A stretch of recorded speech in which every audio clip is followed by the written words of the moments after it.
In this video, I'm going to go through the questions that you can ask yourself when you're decluttering any type of item in your home. Now, I'm not going to say that these questions are going to be always easy for you to answer, but by the end of this video, you should feel like you have some tools to start decluttering today.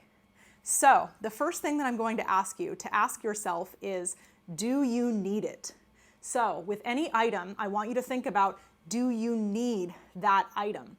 Now, that can be a really hard thing for people to answer, even though it seems really simple. But I'm going to give an example of something that you need. You need your passport if you are planning to travel internationally. You need your birth certificate. Like, there are certain documents that we need. Also, we need clothes because in modern society, we need to wear clothes to exist in public, right? So there are a lot of things that we need in our home, and that is just needs for survival. But the truth is, the amount of things that we truly need is very, very little. Yes, we need shelter, right? We need our actual home. Yes, we need clothing. Yes, we need food. But beyond that, there are only a limited number of things that we truly need. And so deep down, I want you to think about whether that's something that you need or whether that's something that you want, because those are two different things.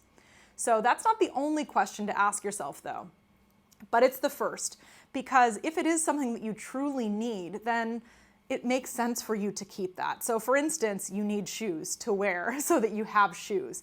I wouldn't encourage you to declutter 100% of your shoes, but if your shoes were taking over an entire room of your home and it was supposed to be your bedroom and now you can't sleep in there, it's time to declutter some of those shoes. So that's not where we end though, that's just where we start. The next question is whether you use the item. And this is also kind of a complicated one because some things we use frequently, some things we use sporadically, and some things we use almost never. If you can't remember the last time you ever used that item, likelihood is it's okay to let it go. Now, some things you might just use seasonally, for example, holiday decor. Some of that you're probably going to keep if you want to have holiday decor. But just because you use something, like let's say it's your kid's favorite toy, does not mean necessarily that we're going to keep it. And this is why all of these questions have to be asked for when we're making decisions about any item. And eventually it gets to a point where you don't have to ask every single question every single time. You will just know right away how to make that decision. But we need to really start building up our decluttering skills. And so these questions help give us that structure. So number one was, do I need it? And number two was, do I use it? The third question is, do I love it or like it? Right? And this is very much a Marie Kondo's type of method of sparking joy, but to me, it isn't the end-all be-all of making decisions. In fact, in my opinion, that wouldn't really work for me and the way that I work with clients. But it is important to ask yourself if you actually like this and it makes you really happy. But even still, sometimes it doesn't make sense to keep that item. There are some things in my home that I keep only because they make me really happy when I look at them. And I wouldn't change that at all. Even if it's not something that I necessarily need or something that I use. I'm thinking of a framed photograph, for example, or a knickknack that I really like. Those are things that I do want to keep. But getting back to my shoe example, if those items that you love have overtaken the main purpose of your home, which is to be a living space, not a storage space, then we need to reassess it. And that gets me to my final question that I want you to ask yourself. I put this one at the end because it's the hardest one for people to swallow. Now, I wish I could claim that this question and this idea was my own, but it wasn't. A big part of my journey of decluttering my own possessions, which, if you weren't already aware, I decluttered about 80% of my own possessions in 2019, was that I watched tons of content on decluttering and organizing. I read every book that I could.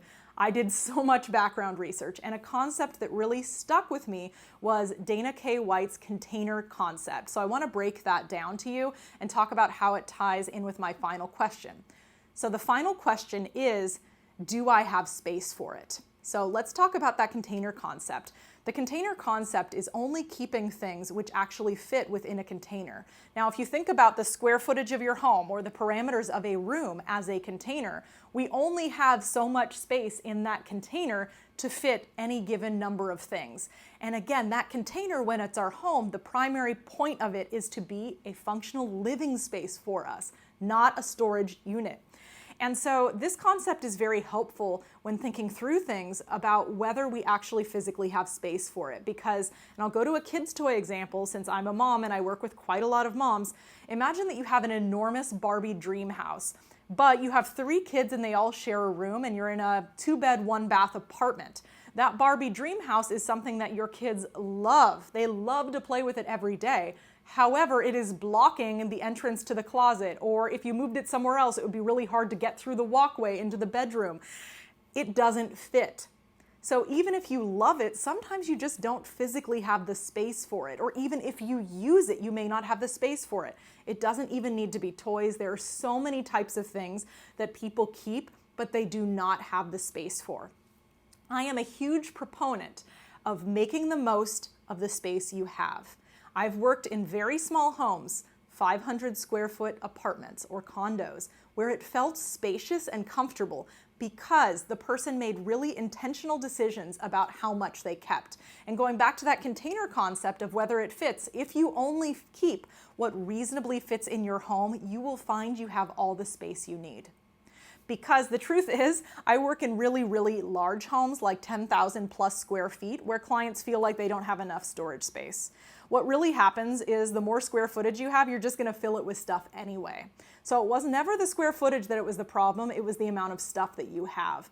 And I'm really known for keeping it real and being honest with the people that I work with rather than sugarcoating things. And also that the after may not look like a magazine, but to me, if it's functional for you and makes you feel really good when you're in that space, then that means our mission has been accomplished. So the next time that you're looking to declutter, I just wanted to remind you to ask yourself these 4 questions. Number 1, do I need it?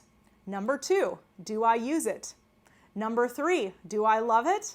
And number 4, do I actually physically have space for it? Now, an item doesn't have to fit every one of these criteria, but I do want to say that if you are saying no to these types of questions, then maybe it's time to rethink whether you keep these. And as you get better and better with decluttering, the more you do it, you won't have to go through every question. It will just immediately come to you. Because as we move throughout our lives, we are always going to have an influx of possessions. But if your home is super cluttered, like so many of the homes that you've seen on my channel, I wanted to remind you that it never has to get back to that point. Yes, the initial step of decluttering is going to be a lot of work, but the results are going to be absolutely life-changing, and you'll never have to go back to the way it was.